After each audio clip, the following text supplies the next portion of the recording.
ठीक है। तो बच्चों पिछली क्लास में हमने देखा था आयनेशन एनर्जी के बारे में। आयनेशन एनर्जी का डेफिनेशन क्या होता है, एनर्जी कैसे रिक्वायर्ड होती है। फिर हमने देखा कि ionisation energy across the period कैसे चेंज होती है और डाउन द ग्रुप कैसे चेंज होती है, लेकिन वहाँ कुछ एक्सेप्शंस भी आते हैं, उन एक्सेप्शंस को भी हमने देखा था, उसका कॉज भी देखा था। अब आगे बात करते हैं कि आयनेशन एनर्जी जो है, डी पीरियड की आयनेशन एनर्जी को हम नहीं पढ़ते हैं, वो आपके सिलेबस में नहीं है। डी ब्लॉक के सेगमेंट पे आयनेशन एनर्जी बड़ी जंबल फॉर्म में होती है, ठीक है, उसका कोई रेगुलर ट्रेंड नहीं मिलता, इरेगुलरिटी बहुत ज्यादा होती है, इसलिए डी ब्लॉक के सेगमेंट की आयनेशन एनर्जी को आपके सिलेबस में नहीं रखा गया है, क्योंकि अभी आप बच्चे हो, छोटे बच्चे हो, तो उसको जो है वो बहुत ज्यादा इरेगुलर हो जाता है। थोड़ी बहुत इरेगुलरिटी तो अपन ने पढ़ ली, उतना ही है एनसीईआरटी में, और डी ब्लॉक के सेगमेंट की इरेगुलरिटी और एफ ब्लॉक के सेगमेंट की इरेगुलरिटी को हम नहीं पढ़ते हैं, क्योंकि वो आपके सिलेबस में नहीं है, ठीक है, जेई में नहीं है, बिल्कुल नहीं है, हाँ ठीक है, तो वो आपको नहीं पढ़ना है, ठीक है। तो अपन ने जो अक्रॉस द पीरियड की बात की थी, वो एस और पी को ही लेके बात की थी, एस ब्लॉक और पी ब्लॉक, ठीक है। तो अब आगे बात करते हैं, यहाँ पे मैं ओपन कर रहा हूँ, ओके, एक मिनट, व्हाइट बोर्ड को मैं ओपन कर लेता हूँ।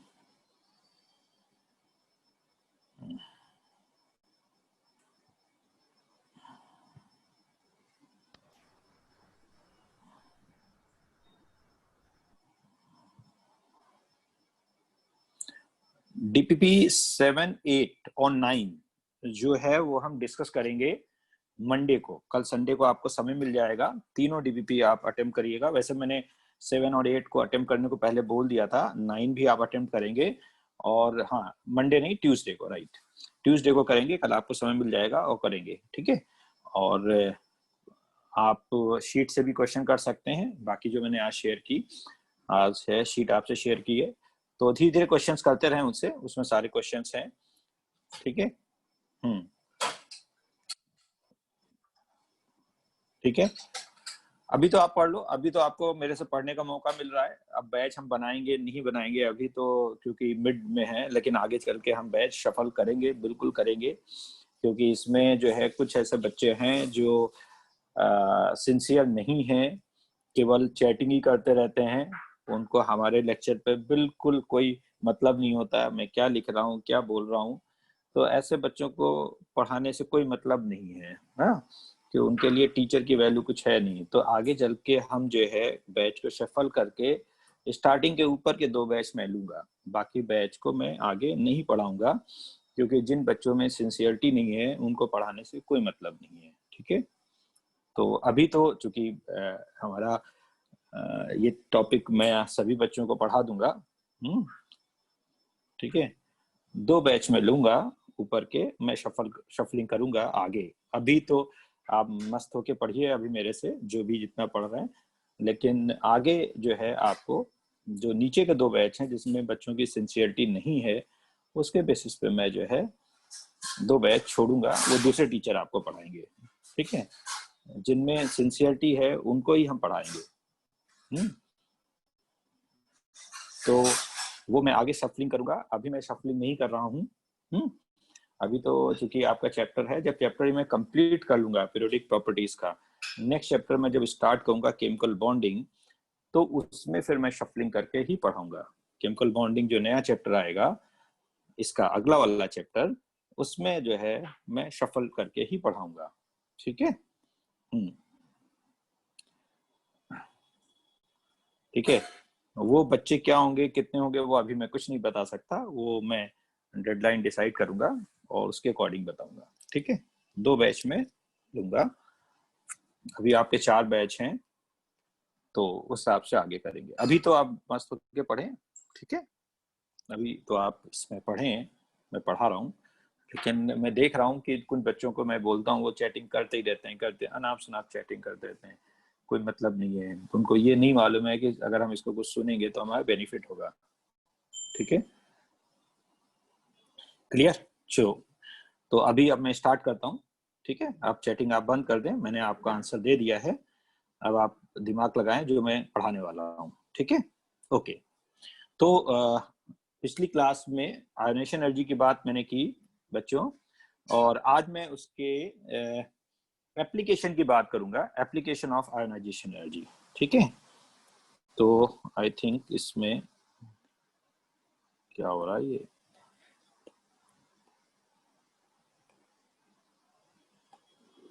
एक मिनट मैं ऐसा देखता हूँ कनेक्शन इसका कुछ रहा है क्या ब्लूटूथ में। एक मिनट मैं एप्पल पेंसिल को कनेक्ट करूं।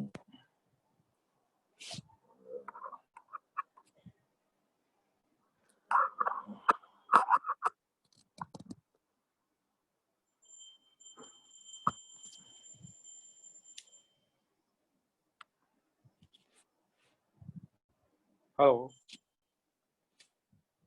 बेटा, बारिश हो रही है बैकग्राउंड में, तो थोड़ा बारिश का आपको आ रहा होगा, लेकिन एक मिनट। आवाज आ रही है सबको? आवाज आ रही बच्चों मेरी? क्लियर है आवाज? ठीक है, तो मैं बात करता हूं एप्लीकेशन के बारे में, एप्लीकेशंस ऑफ आयनाइजेशन एनर्जी।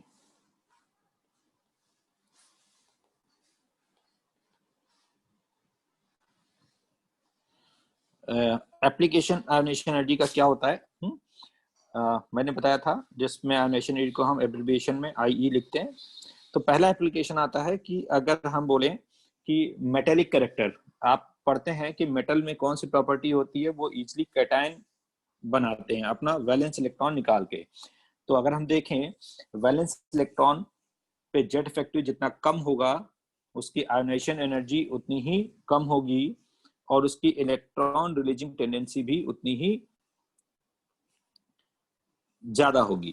तो अगर हम कहते हैं जो आयोनाइजेशन एनर्जी है वो डायरेक्टली प्रोपोर्शनल है जेट इफेक्टिव के, और अगर हम बोलें कि मेटेलिक कैरेक्टर मतलब इलेक्ट्रॉन रिलीजिंग टेंडेंसी क्या होगी, वो इनवर्सली प्रोपोर्शनल हो जाएगी मेटेलिक कैरेक्टर के।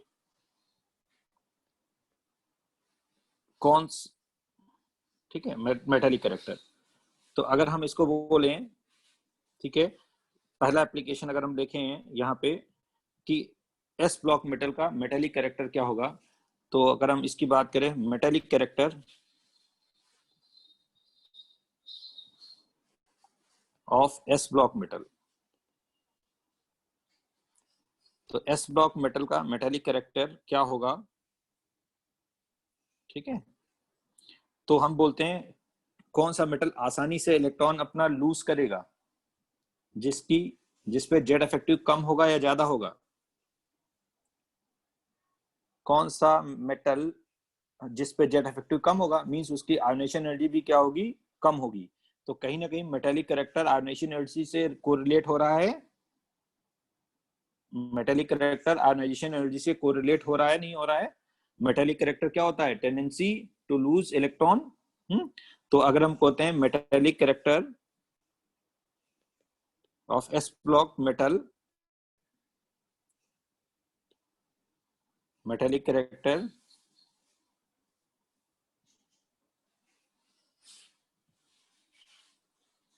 ऑफ एस ब्लॉक मेटल, जो एस ब्लॉक मेटल होंगे वो इनवर्सली प्रोपोर्शनल होंगे आयोनाइजेशन एनर्जी के। तो अगर हम बोले metallic character lithium, sodium, potassium, rubidium, caesium में किसका ज्यादा होगा? ऑर्डर ऑफ मेटेल सीजियम का ज्यादा होगा। तो order of metallic character down the group increase करेगा, ऑर्डर ऑफ मेटेलिक कैरेक्टर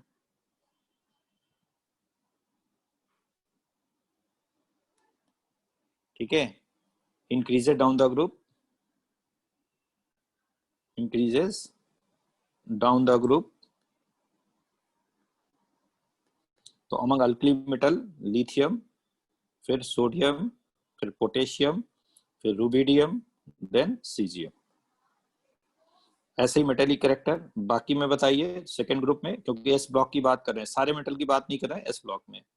ठीक है, क्योंकि एस ब्लॉक में इलेक्ट्रॉन वैलेंस शेल में जाता है ना, इसलिए बेरिलियम, मैग्नीशियम, कैल्शियम, स्ट्रोंशियम और बेरियम, ये ऑर्डर ऑफ मेटेलिक कैरेक्टर होगा। ठीक है, तो इसको आयनाइजेशन एनर्जी का एक एप्लीकेशन हमने दिखाया कि अगर हमें आयनाइजेशन एनर्जी मालूम है तो हम मेटल के मेटेलिक कैरेक्टर पे कमेंट कर सकते हैं। जैसे से आयनाइजेशन एनर्जी बढ़ेगी मेटेलिक कैरेक्टर कम होगा। बात समझ में आई? ठीक है, ये जो मैं लिखता हूं ये आपको शेयर करने की जरूरत है क्या? ये स्क्रीन आपके ग्रुप पे शेयर करने की जरूरत है क्या? आप नो, ठीक है, तो मैं वैसे नोट सेव देता हूं, उसमें लिखा होता है। ठीक है, नो तो कोई बात नहीं, मैं इसको सेव नहीं करता हूं।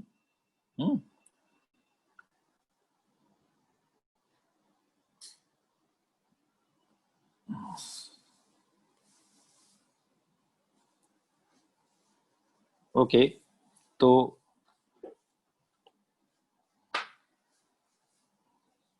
आगे देखिए, तो ये तो बात हुई, मैंने मेटेलिक कैरेक्टर की बात की। दूसरा जो आता है एक फिनोमिना होता है इनर्ट पेयर इफेक्ट, उसको भी आयनाइजेशन एनर्जी से कंपेयर करते हैं। ठीक है, फिनोमिना ऑफ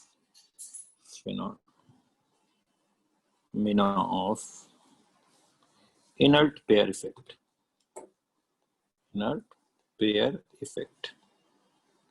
ये जो इनर्ट पेयर इफेक्ट का फिनोमिना होता है ये पी ब्लॉक एलिमेंट पे लगता है। ठीक है, inert pair effect in p block element में लगता है। ठीक है, ये phenomena of inert pair effect क्या होता है? ग्रुप 13 की बात करें, 13th group, 14th group and 15th group element. ठीक है, ठीक है, आगे ग्रुप एलिमेंट की बात इसमें नहीं करते हैं, वो आगे बताऊंगा क्यों। 13 ग्रुप एलिमेंट को अगर देखेंगे तो boron, aluminium, gallium, indium and thallium. ठीक है, फिर carbon, silicon, germanium, tin and lead. ऐसे ही nitrogen, phosphorus, arsenic, antimony and bismuth. तो ये देखा गया इनर्ट इफेक्ट फिनोमेना क्या होता है कि एलिमेंट जो होते हैं वो इन जनरल अपनी हायर ऑक्सीडेशन स्टेट पे स्टेबल होते हैं। जैसे बोरॉन के लिए बोलें, हायर ऑक्सीजन स्टेट एक ही आएगी, दैट इज +3। बोरॉन में कितने वैलेंस इलेक्ट्रॉन है? 3 है। बोरॉन का कॉन्फिगरेशन क्या होगा? 3 वैलेंस इलेक्ट्रॉन है, 2s2 2p1। एल्युमिनियम में भी क्या होगा? 3 होते हैं। लेकिन गैलियम की जब बात करते हैं तो गैलियम में कहते हैं ये आपका +3 की भी ऑक्सीडेशन स्टेट शो करता है और +1 की भी शो करता है। ठीक है, इसमें 2 स्टेट आती हैं। क्लियर? ऐसे ही इंडियम में भी 2 स्टेट होती हैं, एक +3 और एक +1। थैलियम में भी 2 स्टेट आती हैं, एक +3 और एक +1। ठीक है, अब ये क्या होगा? ये +3 एंड +1। दूसरी स्टेट कैसे आती है वो अभी मैं बताऊंगा। +3 तो आपको समझ में आ रही है, वैलेंस इलेक्ट्रॉन जितने हैं उसकी स्टेट आएगी। लो, दूसरी स्टेट कैसे बन रही है अभी मैं बताऊंगा, थोड़ा सा आप वेट करें। ठीक है, ऐसे ही कार्बन में हायर स्टेट कौन सी आएगी? +2। सिलिकॉन में भी +2 आती है, लेकिन जर्मेनियम में जाते हैं तो +4 एंड +2 दो आती है। दूसरी ऑक्सीजन स्टेट कैसे आती है वो अभी मैं बताऊंगा। ठीक है, 4 एंड 2। लेड में क्या होगा? +4 एंड +2। ऐसे ही नाइट्रोजन में भी 2 ऑक्सीजन स्टेट आती हैं, एक +5 एंड +3। ऐसे ही आपका +5 एंड +3। दूसरी ऑक्सीजन स्टेट मैं अभी बताऊंगा कैसे बनती है, अभी आप थोड़ा पेशेंस रखें। ठीक है, जो मैं लिख रहा हूं उसको आप नोट करते चलें। आपको अपने नोट्स खुद ही बनाने हैं, जो मैं शेयर करता हूँ वो जो लिखता हूँ, ठीक है। तो ये एलिमेंट की स्टेट्स हैं, ठीक है। तो होता क्या है कि जब हम डाउन द ग्रुप मूव करते हैं, डाउन द ग्रुप नीचे की ओर ऐसे, तो क्या होगा, जो लोअर ऑक्सीडेशन स्टेट है वो gradually become stable and higher oxidation state become less stable. तो यहाँ पे क्या होता है, ये देखा गया कि जैसे से हम डाउन द ग्रुप मूव करते हैं तो lower oxygen state down the group क्या होगा, down the group lower oxidation state, oxidation state को OS लिख देता हूं मैं शॉर्ट में, ठीक है।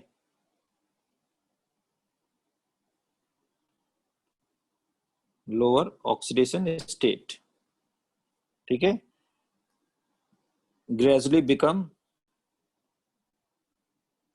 Stable, lower oxygen state become stable, ये स्टेबल हो जाएगी, and higher oxidation state become less stable, and higher oxidation state gets less stable, gets less stable. इसका रीजन अभी बताऊंगा क्यों होता है ऐसा। इसी फिनोमेना को हम इनर्ट पे इफेक्ट बोलते हैं। तो ये जो टेंडेंसी है हायर ऑक्सीजन स्टेट की down the group less stable होने की और लोअर ऑक्सीजन स्टेट की स्टेबल होने को, इस फिनोमेना को इनर्ट पे इफेक्ट बोला जाता है। अब सुनिएगा क्या होता है, सुनिएगा यहाँ पे। तो क्या होता है कि जब हम डाउन द ग्रुप मूव करते हैं तो ये कहा गया कि बोरॉन एल्यूमिनियम तो एक ही स्टेट हायर स्टेट पे स्टेबल है। एक स्टेटमेंट दिया जाता है कि इन जनरल जो एलिमेंट होते हैं वो हायर ऑक्सीडेशन स्टेट पे स्टेबल होते हैं।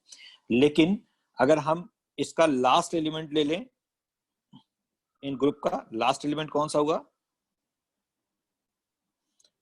इसमें थैलियम, इसमें लेड, आगे,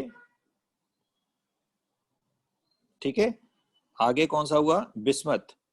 तो इनमें क्या होगा, लास्ट एलिमेंट जो होगा वो स्टेबल होगा अपनी लोअर ऑक्सीडेशन स्टेट पे, ज्यादा स्टेबल होगा रहता है हायर ऑक्सीडेशन स्टेट, ठीक है। ये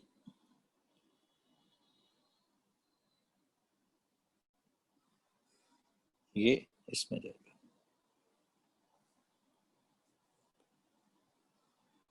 तो इसकी बात मैं कर रहा हूं जिसको आप देख सकते हैं, ठीक है। तो होता क्या है कि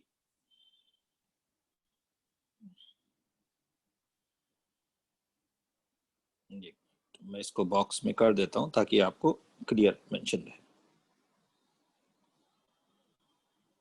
ये अब क्या होता है, देखा गया कि जो लास्ट एलिमेंट है ऑफ ईच ग्रुप मतलब 13, 14, 15, ठीक है। ऐसे 16 ग्रुप का लास्ट एलिमेंट बोलो तो क्या होगा, 16 ग्रुप का लास्ट एलिमेंट बोलो तो क्या होगा, बता सकते हो। पोलोनियम आएगा जो रेडियो एक्टिव होगा, 16 ग्रुप, 17th ग्रुप और 18th ग्रुप। ये पूरा पी ब्लॉक हमने कवर कर दिया। तो अगर हम इसमें मूव करेंगे, लास्ट एलिमेंट जो आएगा वो पोलोनियम आएगा, oxygen sulphur selenium tellurium polonium. इसके ग्रुप की बात करेंगे तो लास्ट एलिमेंट जो आएगा इसमें एस्टेटिन आएगा 80। इसमें अगर हम बात करेंगे तो लास्ट एलिमेंट जो आएगा वो रेडॉन आएगा RN। इनको हमने छोड़ दिया है क्योंकि ये एलिमेंट आप पे क्या है, रेडियो एक्टिव एलिमेंट है। कैसा एलिमेंट है, रेडियो एक्टिव एलिमेंट। ये रेडियो एक्टिव एलिमेंट हो गया, राइट। तो इसीलिए इनर्ट पे इफेक्ट फिनोमिना जो होता है वो लास्ट एलिमेंट में ऑब्जर्व होता है ऑफ ईच ग्रुप, ठीक है, ठीक है। तो रेडॉन नोबल गैस है लेकिन रेडियो एक्टिव भी है, ठीक है।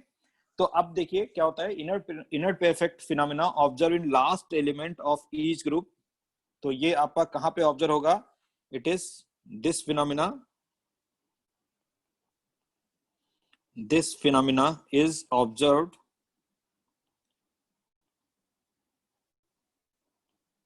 in last element of each group of p block element। ठीक है, अब देखिए यहाँ पे हमने 16, 17, 18 ग्रुप क्यों छोड़ा है, क्योंकि लास्ट एलिमेंट यहाँ पे रेडियो एक्टिव एलिमेंट है। रेडियो एक्टिव एलिमेंट के बारे में मैंने आपको बताया था कि वे एलिमेंट होना है neutron upon proton ratio greater than 1 होता है, और उसमें अनस्टेबल न्यूक्लियाई होता है, जिसके कारण बोलते हैं उसमें न्यूक्लियर प्रॉपर्टीज ज्यादा होती हैं, केमिकल प्रॉपर्टीज कम होती हैं। इसलिए हमने 16, 17, 18 ग्रुप को नेग्लेक्ट किया है, क्योंकि इसका लास्ट एलिमेंट रेडियो एक्टिव है। लेकिन 13, 14, 15 ग्रुप एलिमेंट में लास्ट एलिमेंट में phenomena of inert pair effect लगता है। ठीक है, अब इनर्ट पेयर इफेक्ट होता क्या है? ठीक है, इनर्ट पेयर इफेक्ट होता क्या है, इसको जा देखिएगा इनर्ट पेयर इफेक्ट को।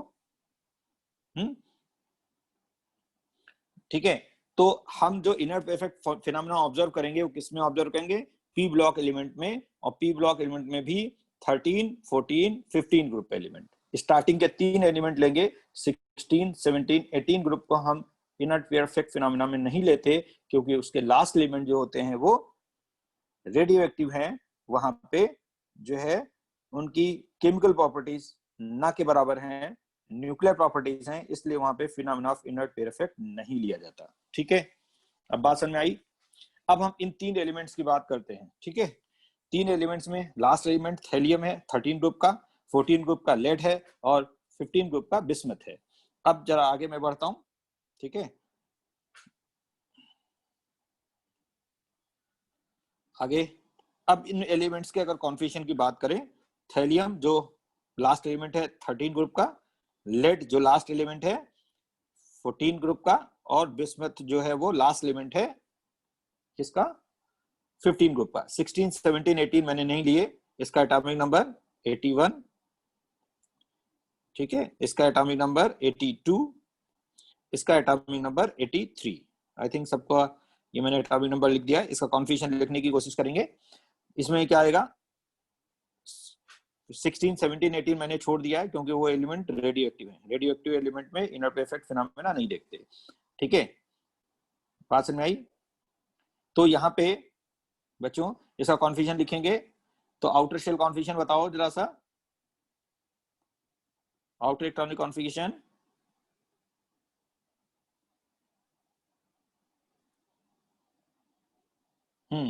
xenon 54, 6s2, 4f बताया था, 14, 3d 5d आ जाएगा, 5d1, 5d1, 4f14, फिर आपके 9 इलेक्ट्रॉन्स और इसमें जाएंगे, और यहां तक कितने हो गए? 80 हो गए क्या? अब एक इलेक्ट्रॉन जो लास्ट इलेक्ट्रॉन है वो कहां जाएगा? पी सबशेल में। पी सबशेल किसका होगा? वैलेंस शेल का। तो क्या हुआ? 6s2। एटम में जो हमने बताया था, एटम में कॉन्फिगरेशन लिखेंगे तो आपको बताया था जो एक्चुअल कॉन्फिगरेशन है न्यूक्लियर चार्ज के उसको अकॉर्डिंग लिखते हैं n+ रूल से। n+ रूल में मैंने आपको बताया था फिलिंग का ऑर्डर रहता है, लेकिन एटम में ऑर्डर चेंज हो जाता है जब वहां न्यूक्लियर चार्ज आता है। ठीक है, अब यहाँ पे देखिए दूसरा कॉन्फिगरेशन भी इसी तरह आएगा। xenon 54, 4f14, 5d10, 6s2, 6pu2, right. ऐसे ही xenon 54, 4f14, 5d10, 6s2, 6p3 ये आएगा। अब देखिए क्या होगा कि इन केस में जरा सा थोड़ा सा मैं इसको, और इन एलिमेंट्स में क्या होगा, इसका न्यूक्लियस जो होगा, सपोज मैंने ये न्यूक्लियस दिखा दिया। ठीक है, इनके न्यूक्लियस में ऐसे ही सेल वाइज कॉन्फिगरेशन होगा। फर्स्ट सेल होगा, ये सेकंड सेल होगा, ठीक है, 2 सेल आएंगे, फिर थर्ड सेल आएगा। ठीक है, ऐसे ही जो है फोर्थ सेल होगा, उसमें फोर्थ ऐसे आएंगे, ऐसे फिफ्थ सेल होगा और सिक्स सेल होगा। ठीक है, तो ये first cell, second cell, third cell, fourth cell. ठीक है, अब यहीं पे फिफ्थ सेल आएगा जिसमें ये 5 सब शेल आएंगे और 6 सेल में हमारा ये वैलेंस शेल होगा, that is a valence shell. ठीक है, आई थिंक बात समझ में आ गई। अब ये फिफ्थ सेल या 6 सेल, इसमें अगर हम दूर जाएंगे, लेफ्ट टू राइट मूव करेंगे, ऐसे ऐसे मूव कर रहे हैं, ठीक है। तो यहाँ पे भी हमने क्या किया है, ये 6s2, एक इसी में आपका क्या आएगा 6p 1 2 3, सबको मैंने दिखा दिया एक ही साथ, बाकी में सभी में कॉमन होंगे। आई थिंक ये 1s होगा, ये 2s होगा, लाइक दैट। ठीक है, सारी बातें मैंने आपको बता दी। ठीक है, अब यहाँ पे क्या होगा, जब 4f आएगा, 4f कहाँ होगा, यहाँ होगा, ये 4f होगा 14। अब 4f के कारण क्या होगा, पुअर शील्डिंग आएगा इसका। 4f का पुअर शील्डिंग से कारण क्या होगा, जेट इफेक्टिव बताइए।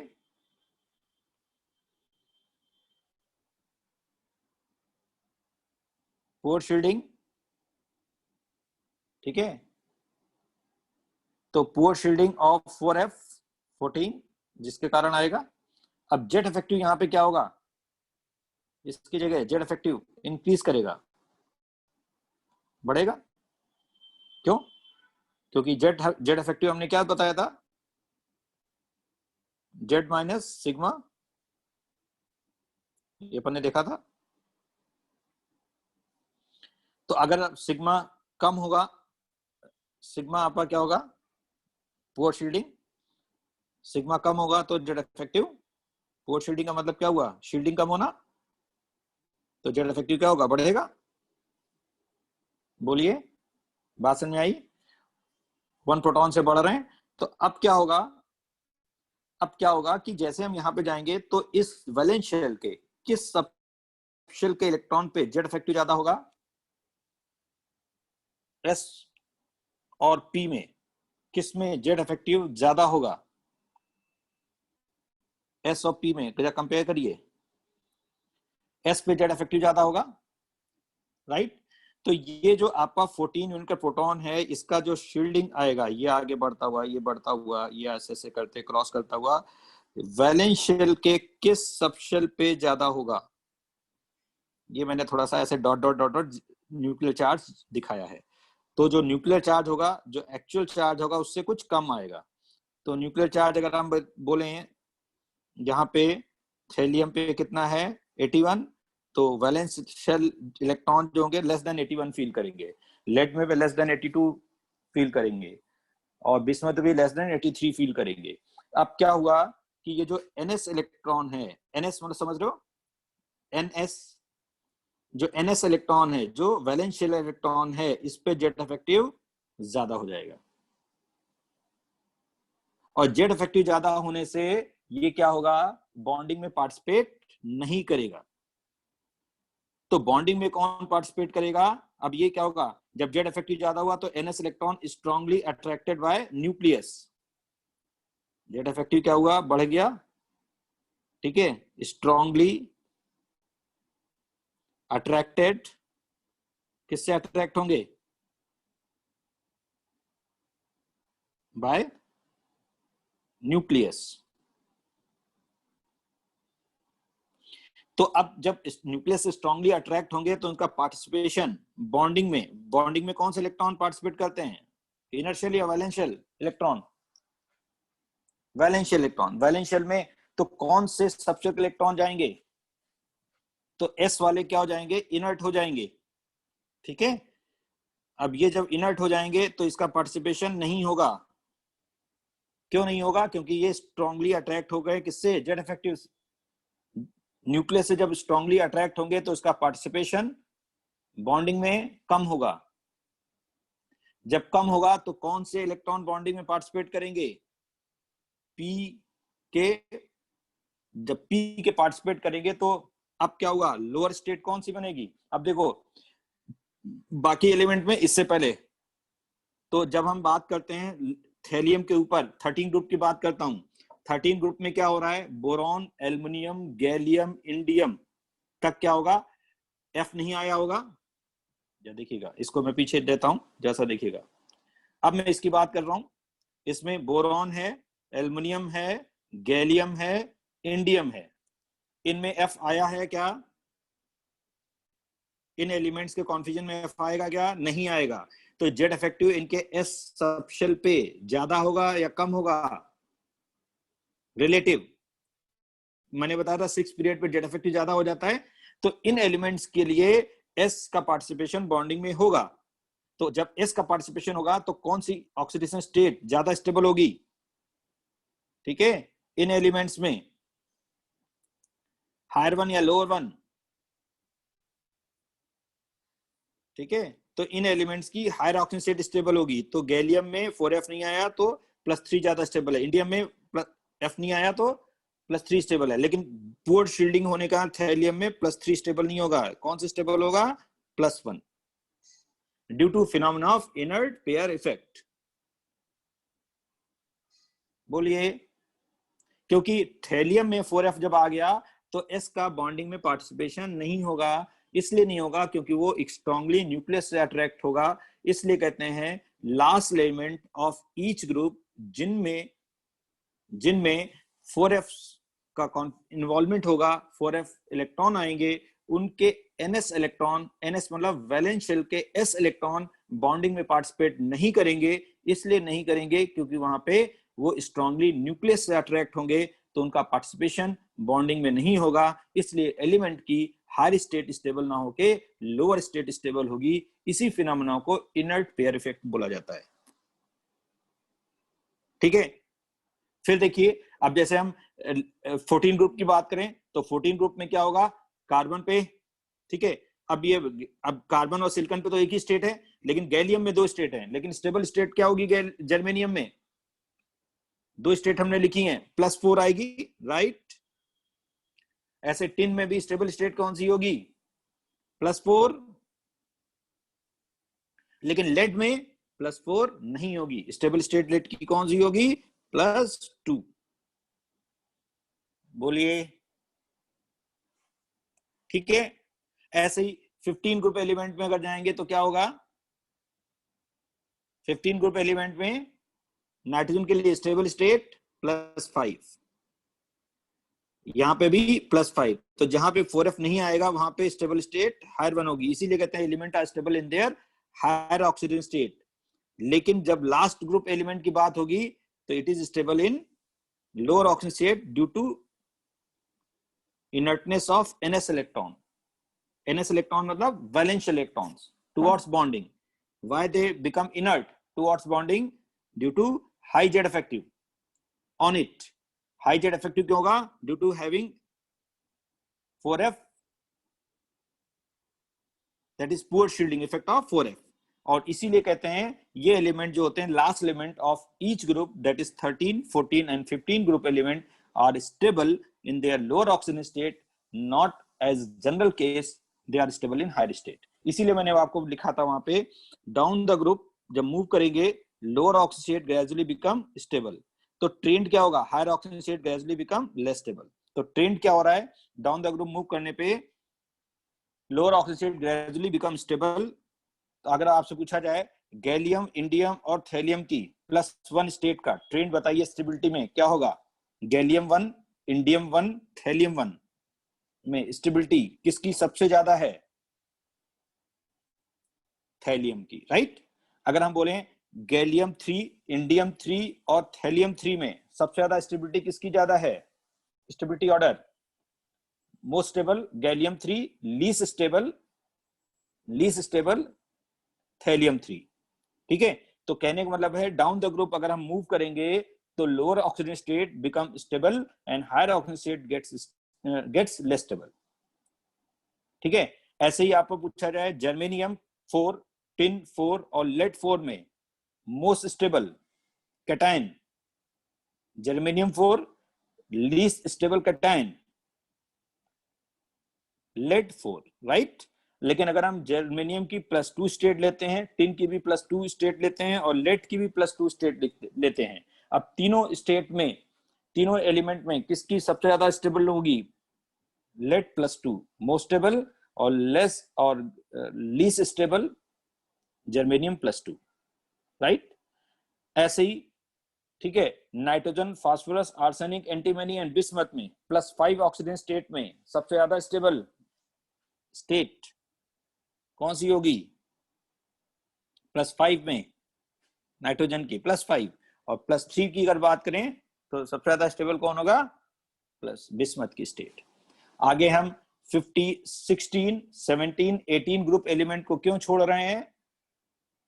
वहां पे 4f तो है, 16, 17, 18 ग्रुप के लास्ट एलिमेंट में रेडियो एक्टिव फिनोमिना है, इसलिए वहां पे बॉन्डिंग की बात कम होती है।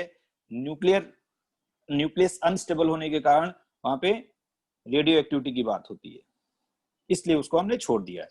तो इनर्ट पेयर फिनोमिना कहाँ एग्जिस्ट करेगा? पी ब्लॉक एलिमेंट में, और पी ब्लॉक एलिमेंट में भी किस ग्रुप में? स्टार्टिंग के 3 ग्रुप में, 13 ग्रुप, 14 ग्रुप, 15 ग्रुप। बाद के 3 ग्रुप में नहीं लेंगे क्योंकि उनके लास्ट एलिमेंट रेडियो एक्टिव हैं। आई थिंक बात क्लियर हो गई, बोलिए। ठीक है, बात क्लियर हो गई। तो अब मैं इसी को आगे एक्सप्लेन करता हूं। अब देखिए, अब मैं आगे बात करता हूं। तो ये मैंने इसको आपको एफ के बेसिस पे बताया था। ठीक है, ठीक है। अब इसी को अगर हम आगे लिखें तो हम ऐसे लिख सकते हैं, in general element are stable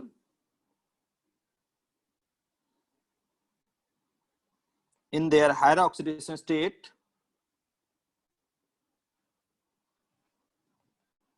higher oxygen state पे स्टेबल होंगे, but in p block element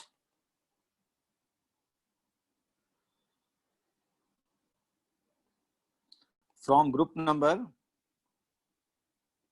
number 13 to group number 15 की बात कर रहा हूं मैं, क्योंकि उससे आगे हमें, ठीक है, ऑन मूविंग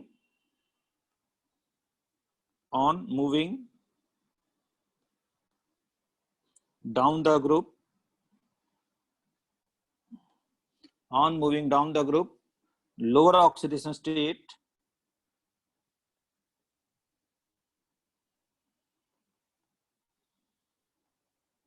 ठीक है, gradually become less stable, lower oxidation state become more stable, lower oxidation state gradually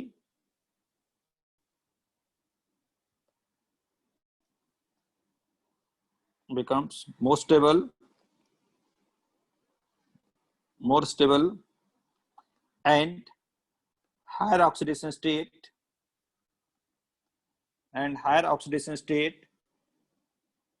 become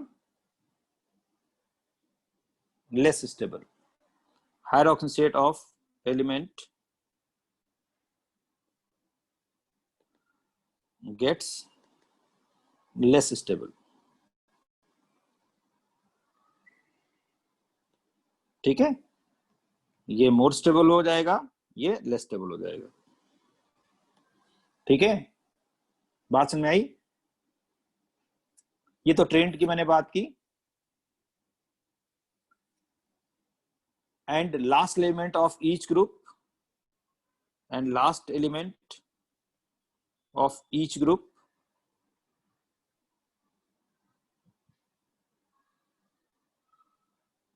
each group is stable in its, and last element of each group is stable in its lower oxidation state rather than higher oxidation state. Last element of each group is stable in its lower oxidation state rather higher oxidation state. Higher oxidation state. क्यों होगा ऐसा? क्यों होगा ऐसा? Due to inertness of ns electron. Due to inertness of ns electron. ns क्यों? क्योंकि उस पर जेट इफेक्टिव ज्यादा, ns मतलब वैलेंशियल इलेक्ट्रॉन। तो due to inertness of ns electron, कहां पे? Towards bonding.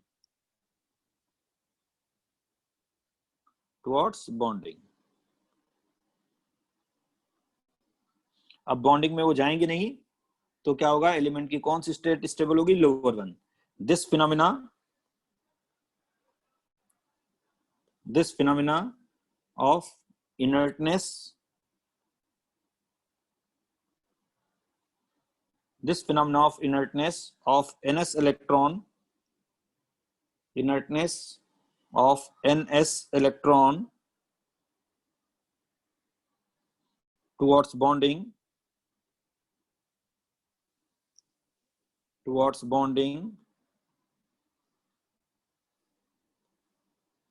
ठीक है, towards bonding due to poor shielding effect of 4f subshell, ये किसके कारण होगा, due to poor shielding of 4f subshell, poor shielding of 4f subshell is called inert pair effect. Inert pair effect. Inert pair effect. I think आप समझ में आ गई होगी बात, इनर्ट पेयर इफेक्ट क्या होता है, कहाँ लगता है और क्यों लगता है, बोलिए। तो दिस फिनोमिना या टेंडेंसी, दिस फिनोमिना ऑफ या टेंडेंसी ऑफ एनएस इलेक्ट्रॉन, तो इसी को बोला गया दिस फिनोमिना या tendency of inertness of ns electron towards bonding due to poor shielding effect of 4f subshell is named as inner pair effect. ठीक है, बात समझ में आई, क्लियर। बाकी में हम क्यों नहीं लेते, तो इसी से अब हम ड्रॉ करते हैं एक कंक्लूजन, वो कंक्लूजन मैं लिख रहा हूं, जरा समझेंगे इसी बात को। ठीक है, ये कंक्लूजन अगर हम देखें, ठीक है, क्या लिख रहा हूं यहाँ पे कि लेड, अब अगर हम ऑर्डर ऑफ स्टेबिलिटी की बात करें, कुछ मैं क्वेश्चंस लिख रहा हूं, जरा आप बताएंगे। Order of stability, correct, order of stability, correct order of stability, कुछ मैं ऑप्शन दे रहा हूं, आपको बताना है। A lead 2 and lead 4, B, ठीक है, SN4 and lead 4, C tin 2 and tin 4,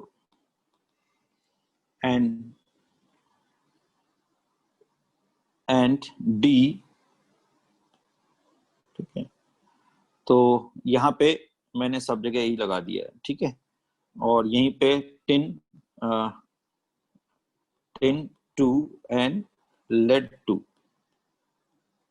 बताइए स्टेबिलिटी का ऑर्डर।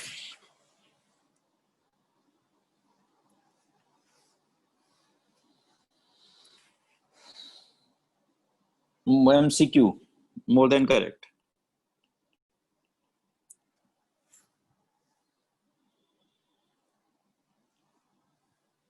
MCQ,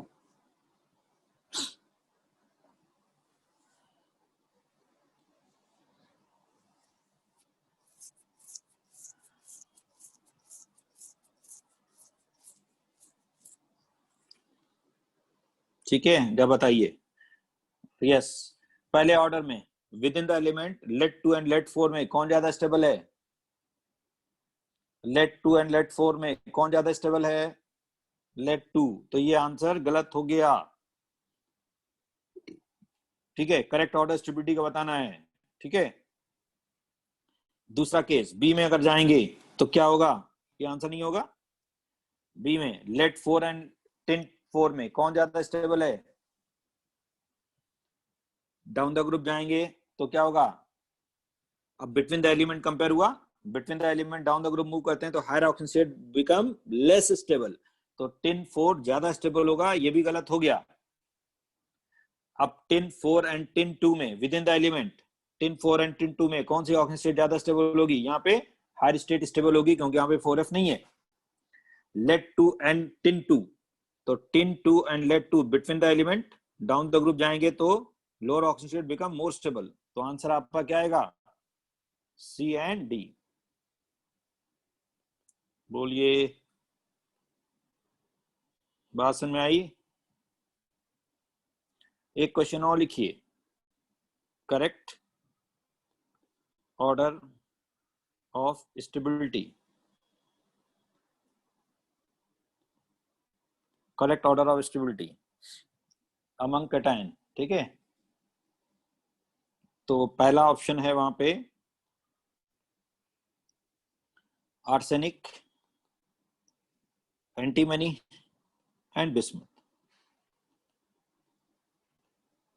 3+। दूसरा वहां पे germanium 2+ and Sn2+ and lead 2+। तीसरा ऑप्शन वहां पे है गैलियम 3+, इंडियम 3+ और थैलियम 3+।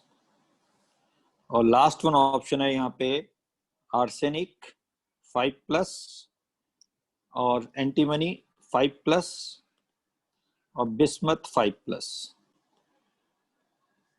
चलिए बताइए।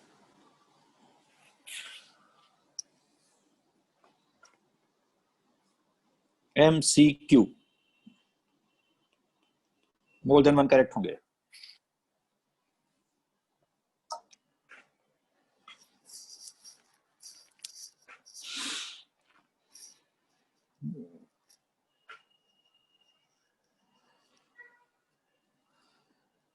आंसर क्या आएगा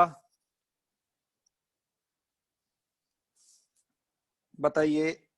A and B। Yes, A and B। पहले में जाएंगे तो ये स्टेट क्या है? Lower oxygen state. ये लोअर ऑक्सीडेशन स्टेट है एलिमेंट की। लोअर ऑक्सीजन स्टेट का ट्रेंड क्या होता है? डाउन द ग्रुप बढ़ता है। तो बिस्मथ की लोअर स्टेट ज्यादा स्टेबल होगी, ये आंसर आएगा। ठीक है, ये कौन सी स्टेट है? ये भी लोअर है। लोअर ऑक्सीजन स्टेट का ट्रेंड क्या होता है? डाउन द ग्रुप बढ़ता है। तो लेड 2 Sn से ज्यादा स्टेबल होगा, Sn2 जर्मेनियम से ज्यादा स्टेबल होगा। Yes, correct answer. अब ये कौन सी स्टेट है? Lower oxygen state. ये भी है, सॉरी हायर है, +3 इंडिया में हायर ऑक्सीजन स्टेट है। हायर ऑक्सीजन स्टेट की स्टेबिलिटी क्या होगी? डाउन द ग्रुप कम होती है ना? Lower oxygen state become stable and higher oxygen state become less stable. तो थैलियम की 3 स्टेट जो हायर ऑक्सीजन स्टेट है वो इंडियम से कम स्टेबल होगी और इंडियम की जर्मेनियम से कम स्टेबल होगी। तो ये आंसर नहीं होगा। ये भी स्टेट आपका +5 हायर ऑक्सीजन स्टेट है किसकी? 15 ग्रुप एलिमेंट में हायर ऑक्सीजन स्टेट का ऑर्डर क्या होता है? Down the group. स्टेबिलिटी बढ़ती नहीं है, कम होती है। तो ये भी गलत हुआ। बोलिए, बात समझ में आई बच्चों स्टेबिलिटी के बारे में? ठीक है, तो अब अगर हम यहाँ पे आगे बढ़ते हैं, चलिए, तो अगर हम इसी को अगर आगे और एलिब्रेट करें कि लेड में 2 और 4 में कौन ज्यादा स्टेबल है, तो इसी का एप्लीकेशन देख लेते हैं। अब application of inert pair effect, inert pair effect. Inert pair effect किसके कारण आया? 4F के कारण। 4F का पोर्ट शील्डिंग है, उसके कारण आया। ठीक है, अक्रॉस द पीरियड नहीं होता। ये जो inert pair effect down the group होता है वो पी ब्लॉक एलिमेंट में, अक्रॉस द पीरियड नहीं होता। ठीक है, मैंने बताया last element of each group. तो last element of each group जो होगा वो पीरियड में आएगा, 6 पीरियड। 4F कहाँ आएगा? 6 पीरियड। तो 6 पीरियड एलिमेंट में ही इनर्ट पेयर इफेक्ट देखते हैं, अक्रॉस द पीरियड आएगा नहीं। ठीक है, तो अब application of inert pair effect की बात करें तो अभी हमने बोला कि लेड में कौन सी स्टेट स्टेबल है? +2 और +4 में। ठीक, तो अगर इन लेड कंपाउंड, कहीं आपका लेड कंपाउंड कोई मिलता है, इन लेड कंपाउंड, ठीक है, ठीक है, तो लेड कंपाउंड अगर आपको मिलता है उसमें लेड की स्टेट या तो 2 होगी या 4 होगी। तो लेड कंपाउंड अगर आपने देखा in which lead is having +4 oxidation state, oxygen state निकालना बताया था, वो आप निकाल लोगे। In lead compound in which lead is having +4 oxidation state, +4 oxygen state होगी तो उसकी क्या होगी, टेंडेंसी क्या होगी लेड की, अगर कहीं +4 स्टेट में है तो उसकी टेंडेंसी क्या होगी +2 में आने की, ठीक है। तो अब क्या होगा, ये लेस स्टेबल है, कैटायन होगा, ये मोर स्टेबल कैटायन होगा, तो लेस स्टेबल से मोर स्टेबल जाएगा, तो ये क्या करेगा, 2 इलेक्ट्रॉन एक्सेप्ट करेगा। इलेक्ट्रॉन एक्सेप्टिंग टेंडेंसी को क्या बोलते हैं, रिडक्शन, आई थिंक आपको मालूम होगा, बोलेंगे। और इस लेट 4 कंपाउंड को क्या बोलेंगे, जो आप पकड़ेगा वो स्ट्रॉन्ग ऑक्सीडाइजिंग एजेंट होगा, ऑक्सीडाइजिंग एजेंट। तो अगर कहीं कोई लेड का कंपाउंड है और उसमें लेड की 4 स्टेट है तो उसकी टेंडेंसी होगी +4 में, +4 से +2 में आने की। In that case, that lead compound in which lead is having +4 oxygen state is act as a strong oxidizing agent. बात समझ में आई। तो अगर lead compound की बात करें तो lead compound in which lead is having +4 oxidation state has a strong tendency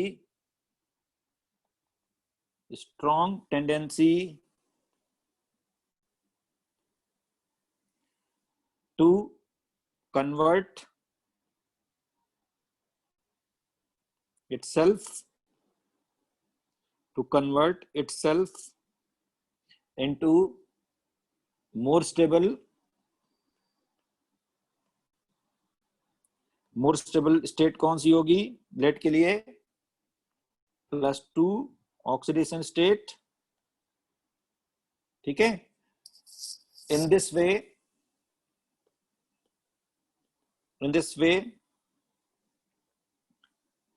ठीक है, this compound act as strong oxidizing agent, this compound act as strong oxidizing agent, जिसमें लेड की स्टेट क्या होगी, +4 होगी। फॉर एग्जाम्पल अगर हम बोले PbO2 इज, 2 स्टेट होती है लेड क्या, तो ऑक्साइड्स ऑफ लेड अगर हम बोले तो कौन से आएंगे, ऑक्साइड्स ऑफ लेड, लेड के 2 ऑक्साइड्स होंगे ऑफ लेड, कौन कौन से होंगे, PbO एंड PbO2, ये आपका +2, इसे लिथार्स बोलते हैं, और PbO2 ये आएगा, ब्राउन सॉलिड होता है। तो स्ट्रॉन्ग ऑक्सीडाइजिंग एजेंट कौन होगा, PbO2, क्यों, क्योंकि इसकी स्टेट +4 है, और इसकी स्टेट, ऑक्सीजन की स्टेट क्या लोगे, यहाँ पे -2 रखोगे तो +4 आ जाएगा, और इसको +2, इसे लिथार्स बोलते हैं, +2 ऑक्साइड को। तो लिथार्स तो स्टेबल होता है, ठीक है, ये ब्राउन सॉलिड होता है जो ऑक्सीडाइजिंग एजेंट होता है, ब्राउन सॉलिड। तो PbO2 is strong oxidizing agent due to phenomena of inert effect, due to phenomena of inert pair effect. बोलिए,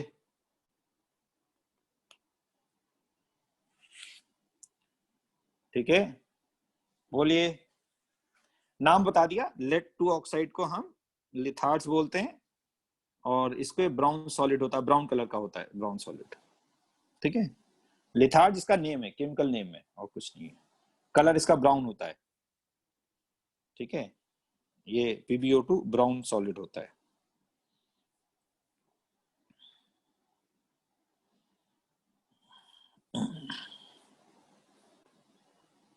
ठीक है, तो इसीलिए मैंने आपको यहाँ पे लिख दिया, फॉर एग्जाम्पल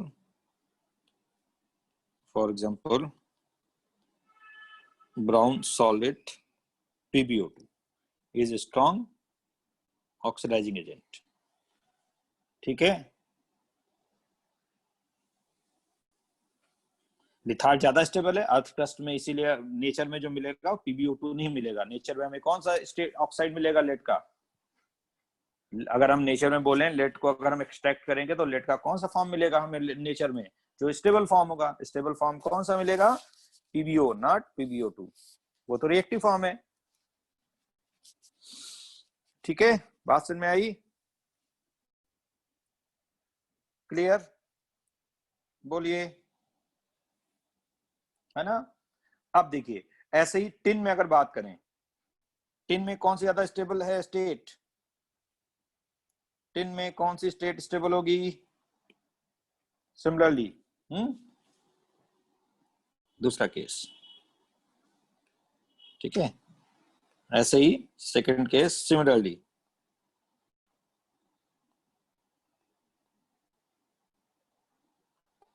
अब क्या होगा? लेट टिन कोई कंपाउंड है तो टिन के लिए कौन सी स्टेट स्टेबल है? 4, क्योंकि वहां पे इनर्ट इफेक्ट फिनोमेना नहीं है। तो टिन 2 स्टेट से क्या होगा? लेस स्टेबल स्टेट है। टिन में स्टेबिलिटी किस में ज्यादा है? 4 में। तो ये टिन क्या करेगा? किस में चेंज होगा? 4 में, more stable.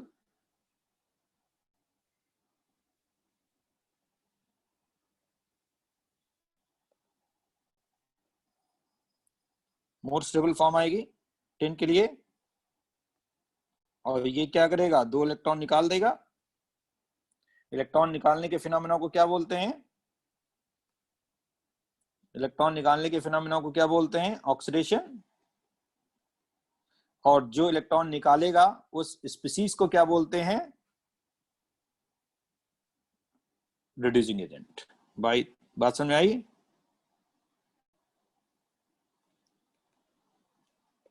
Reducing agent.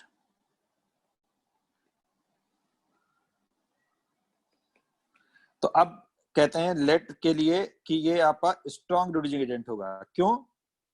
Is a strong reducing agent.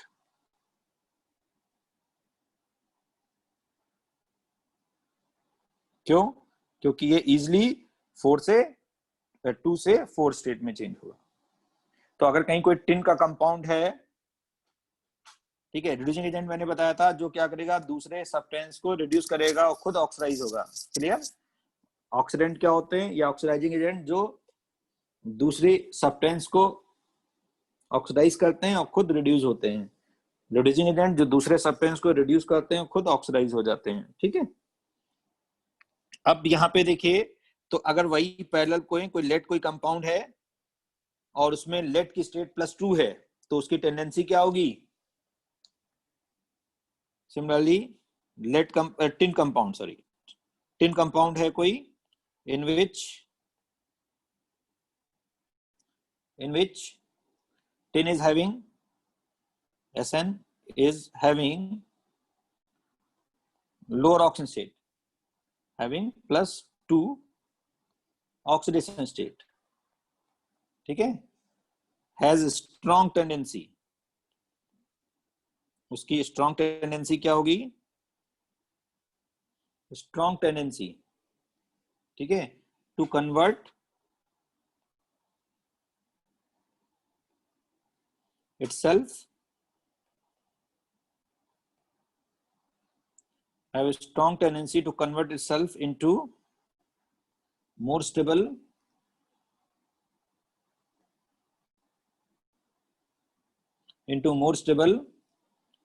+4 oxidation state,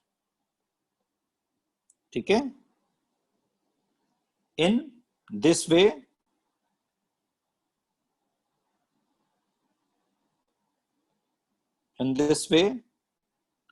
this compound, this tin compound act as किस तरह एक्ट करेगा? Strong reducing agent. बोलिए, बात समझ आई? For example SnCl2 is strong reducing agent,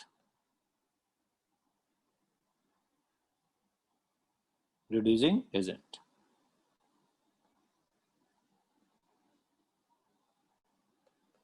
ठीक है, लेड के 2 क्लोराइड होंगे।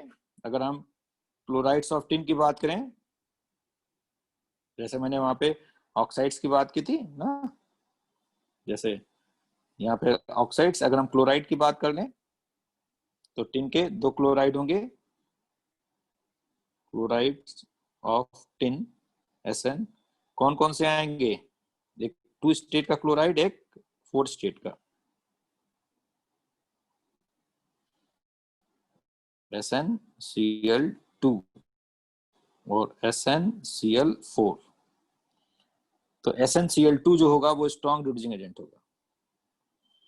आई थिंक बात क्लियर हो गई, बोलिए।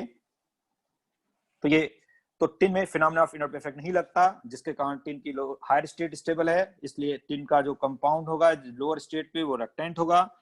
लेड में ये केस नहीं लगता, लेड में फिनोमेना ऑफ इनर्ट इफेक्ट लग जाता है, जिसमें लेड फॉर हायर स्टेट पे अनस्टेबल हो जाएगा और वो ऑक्सीडेंट की तरह बिहेव करेगा। ठीक है, बोलिए, बात समझ में आई? तो इसी के बेसिस पे अगर हम बोले, ठीक है, और भी कंपाउंड, ठीक है, तो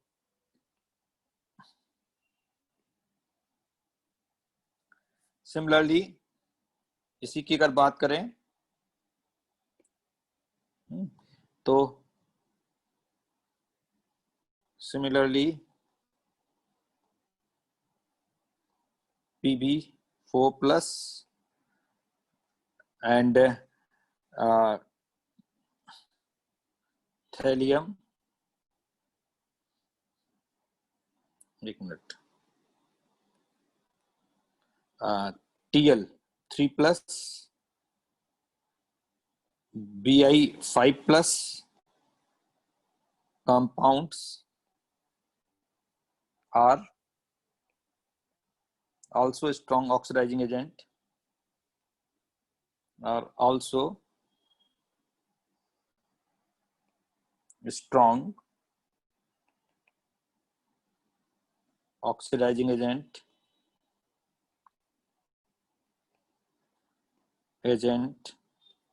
like Pb4+ due to phenomena of inert effect, due to phenomena of inert pair effect, pair effect.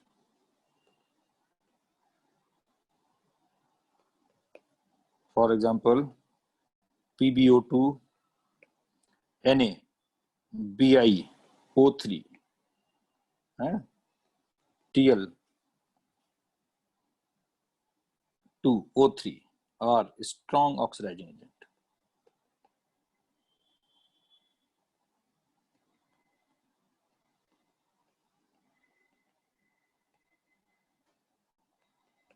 क्यों? क्योंकि यहाँ पे लेड की स्टेट क्या है, +4, ठीक है, इसकी भी स्टेट जो होगी वो +5, सोडियम पे क्या होता है 1, ऑक्सीजन पे -2, रख दोगे, कैलकुलेट कर लोगे, आ जाएगा। अल्किल मेटल का बताया था ऑलवेज +1, तो इसकी एक्स मान के कैलकुलेट कर लोगे, इसमें भी आपका +3, तो ये सारे आपके ऑक्सीडेंट होते हैं। बता चुका हूँ ऑक्सीजन स्टेट निकालना, बताया था कि हर ऑक्सीजन का -2 लेंगे, अल्किल मेटल का +1, अल्कलाइन मेटल का +2, जिसका निकालना है उसको x मान लीजिए, कंपाउंड न्यूट्रल है तो 0 कर दीजिए, चार्ज है तो जितना चार्ज होगा उसके इक्वल कर दीजिए, बता चुका हूँ बेटा। ठीक है, न्यूट्रल होगा तो टोटल चार्ज 0 कर देंगे, चार्ज स्पीसीज होगी तो जितना चार्ज होगा उसके इक्वल कर देंगे, बताया है, नहीं पढ़ते हो, शॉर्ट में बताया था। ठीक है, जब वहां पे प्रॉपर्टीज डी ब्लॉक की बता रहे थे, ऑक्सीडेशन रेंज सब कुछ बताया था। अब यहाँ पे देखिए, ठीक है, तो ये तो बात हुई हमारे केस में जो है ये रिलेटिव स्टेबिलिटी की, ठीक है। अब यहाँ पे हम जो है एक केस और लेते हैं, relative stability of SnP block element. ठीक है, तो रिलेटिव स्टेबिलिटी क्या होती है, उसको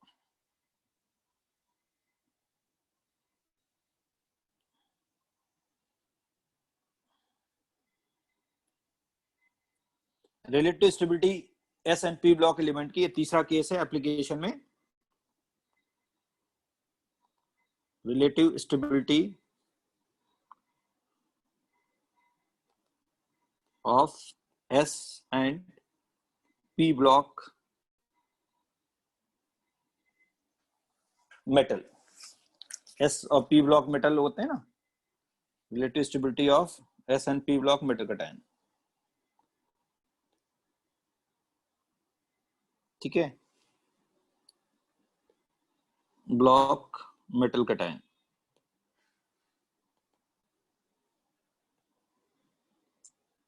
relative stability of S and P block metal cation, इसके लिए ये बोला जाता है कि अगर हम आयोनेशन एनर्जी निकालें, सक्सेसिव के बारे में मैंने बताया था पहला केस यहाँ पे, सक्सेसिव आयोनेशन एनर्जी अगर आप निकालिए, और सक्सेसिव आयोनेशन एनर्जी बताया था विद इन द एलिमेंट हमेशा प्रीवियस वन से ज्यादा होती है, लेकिन उनके बीच का डिफरेंस, अगर वो सक्सेसिव आयोनेशन एनर्जी मैंने आपको क्या बताया था, फर्स्ट, सेकंड, थर्ड, फोर्थ, तो कोई भी दो आयोनेशन एनर्जी ले लीजिए और उसमें हमेशा जो हायर वन होगी वो तो प्रीवियस वन से ज्यादा ही होगी, लेकिन डिफरेंस अगर बहुत ज्यादा नहीं है तो फिर वहां पे क्या होगा, एलिमेंट की जो है हायर ऑक्सीजन स्टेट स्टेबल होगी। लेकिन अगर वो डिफरेंस सब्सटेंशियली मोर हो गया, जैसे कहीं पे नोबल गैस कॉन्फिगरेशन आ गया, जैसे मैं आपसे बोलूं कि सोडियम एटम लेने, सोडियम एटम का पहला इलेक्ट्रॉन कहां से निकलेगा, 3s से, जब दूसरा इलेक्ट्रॉन निकालोगे तो किससे निकलेगा, 2p6 से। ठीक है, अब P6 जब आ जाएगा तो वहां पे स्टेबल कॉन्फ़िगरेशन को ब्रेक करने के लिए हमें ज्यादा एनर्जी देनी पड़ेगी। बोलिए, तो हम कहते हैं कि सोडियम का फर्स्ट और सेकंड आयोनाइजेशन एनर्जी गैप ज्यादा आएगा, राइट। वही मैग्नीशियम में अगर हम बात करें तो मैग्नीशियम के फर्स्ट और सेकंड आयोनाइजेशन एनर्जी का गैप कम आएगा, थर्ड पे ज्यादा हो जाएगा, क्योंकि मैग्नीशियम का third electron stable shell configuration से निकलेगा। पहला इलेक्ट्रॉन सोडियम का 3s1 से, मैग्नीशियम का 3s2 से, दूसरा इलेक्ट्रॉन सोडियम का 2p6, और 2p6 स्टेबल सेल कॉन्फ़िगरेशन है, तो हमें एनर्जी काफी ज्यादा देनी पड़ेगी सेल को डिस्टेबलाइज करने के लिए। तो जो गैप आएगा फर्स्ट और सेकंड का, किस में ज्यादा होगा, मैग्नीशियम में या सोडियम में, सोडियम में ज्यादा होगा। ठीक है, लेकिन अगर हम सेकंड और थर्ड की बात करें, सेकंड और third ionization energy gap sodium और मैग्नीशियम में बोले तो मैग्नीशियम में ज्यादा होगा, क्योंकि मैग्नीशियम का जो तीसरा इलेक्ट्रॉन होगा वो स्टेबल सेल के कोर से निकलेगा। बात मेरी समझ में आ गई होगी आपको। अब मैं बोल रहा हूं कि यहाँ पे अब आपने जैसे सक्सेसिव आयोनाइजेशन एनर्जी को कंपेयर किया, व्हेन सक्सेसिव आयोनाइजेशन एनर्जी को आप कंपेयर कर रहे हो, आयोनाइजेशन एनर्जी आपने कंपेयर की, ठीक है, और उस कंपैरिजन में आपको लगता है successive ionization energy is slightly मोर,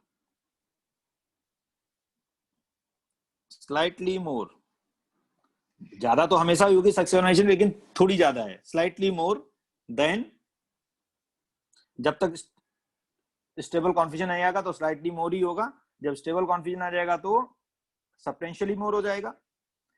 तो जब तक स्टेबल कॉन्फिगरेशन नहीं आएगा वो स्लाइटली मोर ही रहेगा। ठीक है, तो व्हेन सक्सेसिव आयोनाइजेशन एनर्जी आपने निकाली is slightly more than previous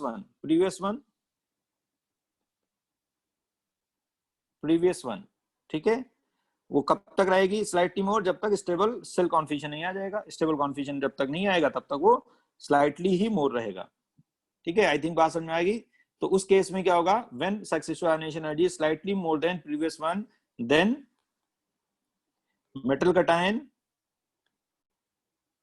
कौन सी स्टेट पे ज्यादा स्टेबल होगा, लोअर वन या higher one, higher one state पे ज्यादा स्टेबल होगा। ठीक है, क्योंकि ज्यादा नहीं है एनर्जी तो हायर वन पे चला जाएगा। तो metal cation is stable in which state, in higher oxidation state. Metal cation is stable in its higher oxidation state, higher oxidation state. बात समझ में आई? दूसरी बात, अगर हम ये पे बोलते हैं आपने सक्सेसिव आयनेशन एनर्जी को कंपेयर किया कॉन्फ़िगरेशन के बेसिस पे, वहां स्टेबल कॉन्फ़िगरेशन कहीं लग गया, तो स्टेबल कॉन्फ़िगरेशन के कारण हमें ज्यादा एनर्जी देनी पड़ जाएगी, तो वो सब्सटेंशियली मोर हो जाएगी, बहुत ज्यादा हो जाएगी। तो उस केस में एलिमेंट की कौन सी ज्यादा स्टेबल स्टेट होगी? लोअर वन, क्योंकि हमें हायर वन पे ले ज्यादा एनर्जी देनी पड़ेगी ना। तो इसलिए कहते हैं वहां पे when successive ionisation energy is substantially more. ठीक है, substantially more.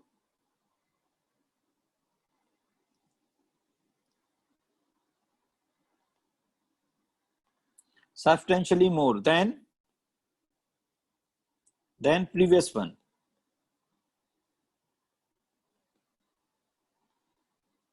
Substantially more than previous one. Then metal cation, अब क्या होगा?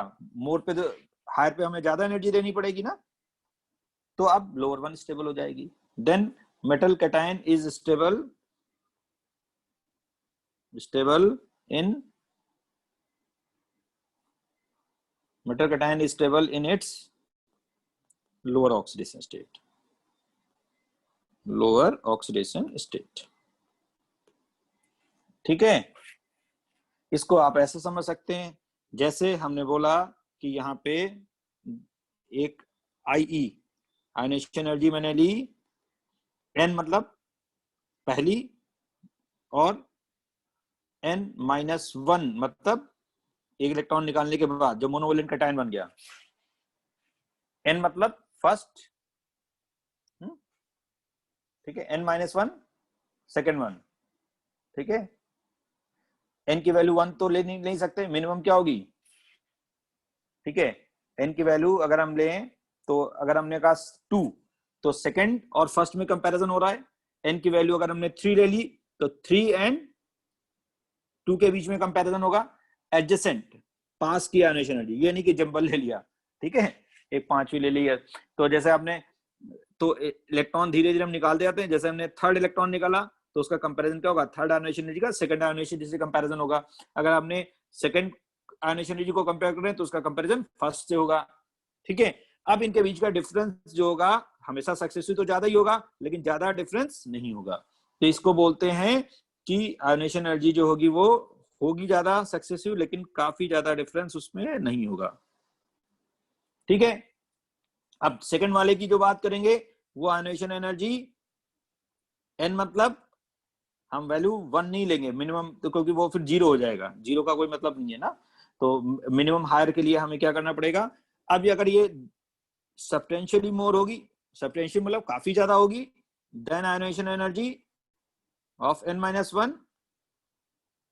ठीक है, तो फिर यहां पे एलिमेंट की लोअर स्टेबल होगी। अब एक एग्जांपल मैं आपसे बोलता हूं, जब बोलो आपसे बोला जाए सोडियम, ठीक है, अब आपसे बोला जाए सोडियम जो मेटल होता है वो एक ही इलेक्ट्रॉन क्यों रिलीज करता है? सोडियम के लिए स्टेबल स्टेट अगर हम बोले तो वहां पे +1 ही क्यों है? थोड़ा सा अगर आपसे कोई क्वेश्चन ऐसे बोला जाए जैसे, तो आपके पास आंसर कैसे आएगा उसको मैं बता रहा हूं। अब जैसे बोला जाए कि जब सोडियम कैटायन बनाता है, ठीक है, तो वहां पे क्या होगा?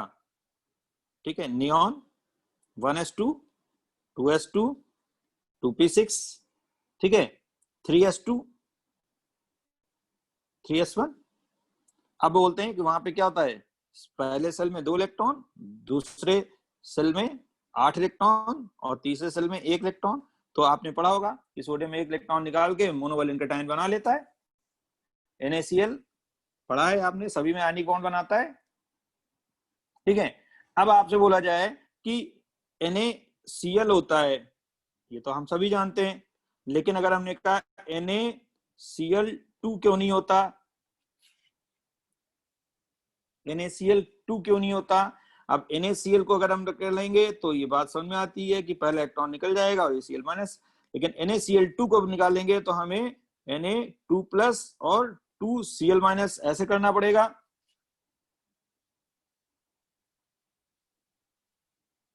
हाँ, इसको 1 कर देते हैं, राइट, इसको 1 कर दे, मैंने गलत लिख दिया, ये 1 कर लीजिए, ठीक है। तो इसमें अगर हम बोलें, अब आपसे बोला जाए क्यों, क्योंकि इसका जब कॉन्फ्यूजन निकालोगे तो 2 8 आ जाएगा और इसका कॉन्फ्यूजन जब निकालोगे तो 2 7 आएगा, मतलब सेकंड इलेक्ट्रॉन हमें कहां से निकालना पड़ेगा, P6 से।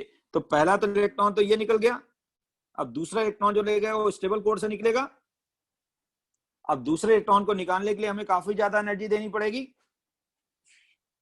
ठीक है। तो इसमें क्या हो रहा है कि हमको बोलते हैं जो सेकेंड आयनाइजेशन एनर्जी है that is a very very greater than first ionization energy. इसलिए एलिमेंट की कौन सी ज्यादा स्टेबल स्टेट होगी, लोअर वन। लोअर वन मतलब 1 और 2 में +1। बात समझ में आई। तो हायर वन होती तो +2, hence lower on oxygen state, oxidation state, Na plus is more stable than Na2 plus। इसीलिए कहते हैं कि सोडियम में डाइवेलेंट कैटायन नहीं होता।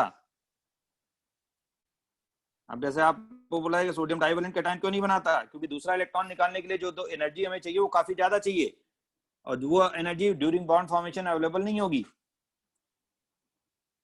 बात समझ में आई, बोलिए। आई थिंक मेरी बात समझ में आ गई होगी। सिमिलर केस अगर हम मैग्नीशियम की बात करें तो मैग्नीशियम में हम कहते हैं कि डाइवेलेंट ही क्यों होता है। जैसे आपको पूछा जाए मैग्नीशियम में क्या होता है, वो डाइवेलेंट ही क्यों है, तो उसको भी आप आंसर आसानी से दे सकते हैं कि मैग्नीशियम का जब कॉन्फ़िगरेशन हम लिखेंगे तो वहां पे क्या होगा कि उसके 2 इलेक्ट्रॉन हमें निकालने होंगे। अब 2 इलेक्ट्रॉन अगर हमने जब निकाले जैसे, ठीक है, तो why magnesium is stable in +2 state, why not in +1 and +3। तो मैग्नीशियम का अगर आपको बोला जाए तो मैग्नीशियम का 12 एटॉमिक नंबर है, 1s2 2s2 2p6 2p6 and 3s2। अब आप पहला इलेक्ट्रॉन जब निकालोगे तो यहां से निकलेगा, दूसरा इलेक्ट्रॉन निकालोगे वो भी वहीं से निकलेगा, तीसरा यहां से निकलेगा। अब तीसरे पे स्टेबल कोर आ गया, इसमें 2 इलेक्ट्रॉन, इसमें 8 इलेक्ट्रॉन, इसमें 2 इलेक्ट्रॉन, ये कॉन्फ्यूजन हम पढ़ते हैं 282 सेल वाइज। इसीलिए कहते हैं कि मैग्नीशियम MgCl क्यों नहीं होता, MgCl2 ही क्यों होता है, ठीक है। आई थिंक जैसे आप लोग बोला जाए MgF ही क्यों होता है, MgF2 या MgF3, ये 3 केस मैंने ले लिए, हम तो ये बना लें। अब MgF जब बनाओगे तो वहां पे क्या होगा, वहां पे क्या होगा, Mg+1 स्टेट एंड F-, इसमें करोगे तो Mg2 एंड F-, 2F-, इसमें जब करोगे तो Mg3+ cation and 3F-, right. अब इसमें क्या होता है, जब आप इलेक्ट्रॉन इसको लिखोगे तो इसमें कहते हैं कि फर्स्ट इलेक्ट्रॉन हमने कहां से निकाला, इससे। तो फर्स्ट आयनाइजेशन एनर्जी और सेकंड आयनाइजेशन एनर्जी में क्या होगी, कंपेयर करें फर्स्ट और सेकंड में, सेकंड तो ज्यादा होगी लेकिन बहुत ज्यादा नहीं होगी, क्योंकि दोनों इलेक्ट्रॉन कहां से निकल रहे हैं, लो डिफरेंस होगा। डिफरेंस होगा, हमेशा बताया था सक्सेसिव आयनाइजेशन एनर्जी ज्यादा ही होगी रेस्पेक्टिव ऑफ कॉन्फ़िगरेशन। कॉन्फ़िगरेशन की बात तब करते हैं जो वहां पे बिटवीन द एलिमेंट कंपैरिजन होता है, लेकिन वहां पे दोनों इलेक्ट्रॉन यहीं से निकलेंगे, राइट। अब ठीक है, तो हम कहते हैं एलिमेंट की कौन सी स्टेट स्टेबल होगी, लोअर और हायर वन में, 2 और 1 में कौन ज्यादा स्टेबल होगी, ज्यादा डिफरेंस है तो 2 ज्यादा स्टेबल होगी, तो इसलिए कहते हैं इट इज मोर स्टेबल, ये स्टेबल स्टेट होगी। ठीक है, ऑक्सीडेशन स्टेट। अब इसमें अगर हम कंपेयर करें आयनाइजेशन एनर्जी 3 एंड 2 में,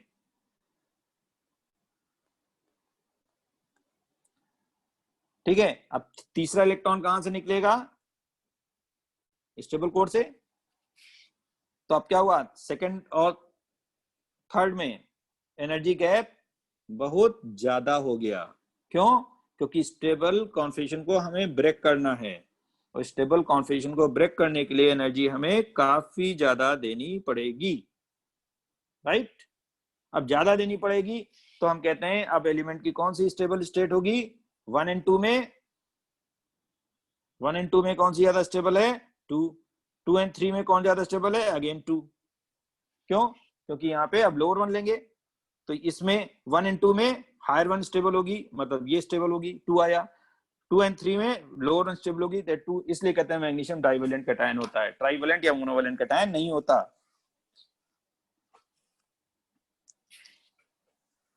बात समझ में आई? बोलो, आज जो मैंने बात बताई सबको समझ में आई? ठीक है, ठीक है। एक क्वेश्चन लास्ट वन करते हैं, फिर आपको जो है मैं फ्री करता हूं। एक क्वेश्चन आपको मैं देता हूं, करो, ठीक है, फिर इसको मैं वाइंड अप करूंगा। थोड़ा सा क्लास ज्यादा होगी, कोई दिक्कत नहीं, एक क्वेश्चन कर सकते हैं अपन, ठीक है, अंडरस्टैंडिंग बेटर हो जाएगी। एक क्वेश्चन और कर लो, फिर आपकी क्लास को मैं वाइंड अप करूंगा, ठीक है। लास्ट क्वेश्चन, ठीक है, स्लाइड लास्ट नोट कर दिया करो बेटा, लो लास्ट स्लाइड। तो एक क्वेश्चन है, इसमें मैं बता रहा हूं कि एक एलिमेंट का मैं 3 आयोनाइजेशन एनर्जी दूंगा, और अब उस मेटल को कमेंट करना है कि वो किस ग्रुप में होगा। ठीक है, कुछ मैं अभी मैं क्वेश्चन लिखूंगा और उस पर आपको कमेंट करना है। एक पी ब्लॉक मेटल है जिसकी मैंने 3 आयोनाइजेशन एनर्जी आपको दूंगा, 1 2 3 4, ठीक है। अब उसमें कमेंट करना है कि आयोनाइजेशन एनर्जी क्या होगा, ठीक है। या चलो इसको मैं जो है अगली क्लास में दूं, ठीक है। चलो मैं इसको अगली क्लास में दूंगा क्वेश्चंस को, आज के लिए इतना ही कर देता हूँ, काफी बच्चे परेशान हो रहे हैं। हाँ ठीक है, तो आज की क्लास को यही वाइंड अप कर देता हूँ मैं, ठीक है। अगली क्लास में मैं दूंगा क्वेश्चंस को, ठीक है, ओके। तो लेकिन डेली का डेली रिवीजन करते हो बच्चों, डेली रिवीजन 24 आवर्स में कर लिया करो। आपको नोट्स खुद बनाने हैं, मैं जो शेयर करता हूँ क्लास पे जो लिखता हूँ और जो शेयर करता हूँ उसको कंबाइन करके नोट्स बनाएं, ठीक है। कुछ थ्योरी आज मैंने जो शीट दी है उसमें भी थ्योरी आपकी मेंशन है, उसको भी आप कंसल्ट कर सकते हैं, ठीक है। लेकिन जो मैं प्रिसाइज थ्योरी दे रहा हूँ वो आपकी ज्यादा इंपॉर्टेंट है, जो मैंने आपको शेयर करता हूँ, ठीक है। उसमें चीजें काफी क्लियरिटी, जो हम आपको समझाते हैं वही शेयर करते हैं, तो उसमें आपको क्लियरिटी ज्यादा मिलेगी, ठीक है। तो आज की मीटिंग को यहीं पे वाइंड अप करता हूँ। Okay, bye, see you, take care, see you soon in next class. Happy Sunday, happy Sunday नहीं, अपनी पढ़ाई करना, ठीक है। संडे तो हैप्पी नहीं है, आपको क्लास नहीं है तो रिवीजन करें, नोट्स को बनाएं, ठीक है। नोट्स दिए मैंने, आज मैंने शीट शेयर की है, उसमें आज पीरियडिक टेबल की शीट आपको ग्रुप पे शेयर की है, उसमें एक्सरसाइज है, उसको भी आप करिए, उसके आगे थ्योरी है, उसको पढ़ने की कोशिश करिए, ठीक है। ओके, बाय, जय हिंद, जय भारत, वंदे मातरम।